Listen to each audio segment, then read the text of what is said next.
এই হাদিসটা আপনাদেরকে কেউ বলেনি কখনো যে বিনা প্রয়োজনে ছবি তুলতে হয় না। কিয়ামতের মাঠে সবচেয়ে বেশি শাস্তি যাদেরকে দেয়া হবে তারা হচ্ছে এক শ্রেণীর মুসাউয়ির, যারা তাসবির আঁকতো, ছবি আঁকতো বিনা প্রয়োজনে, অপ্রয়োজনীয় এবং আল্লাহ পাকের সৃষ্টির মতো সৃষ্টি করত। এদেরকে কিয়ামতের মাঠে সবচেয়ে বেশি মর্মান্তিক শাস্তি দেওয়া হবে। এটা একটা হারাম কাজ, ক্ষেত্র বিশেষে হালাল করা হয়েছে। কিভাবে হালাল করা হয়েছে? পাসপোর্ট সাইজের ছবি ছাড়া আমার ভিসা হবে না, আমার পাসপোর্ট হবে না, আমার এনআইডি কার্ড হবে না। উলামায়ে কেরাম একসাথে বসে ইজমা করে দিয়েছেন, আচ্ছা এটা জায়েজ, এতটুকু জায়েজ।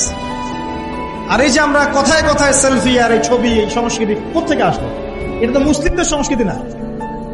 ছবি মূর্তির সাথে আমাদের সম্পর্ক কি? পিতার ছবিটা সুন্দর করে ঘরের মধ্যে লটকায় রাখছেন মালা দিয়ে, একদম কি বুঝাতে যাচ্ছেন আপনি? আপনি নেককার সন্তান, অথচ পিতার জন্য কোনো দোয়া নাই আপনার মনে। দাঁড়ান দাঁড়ান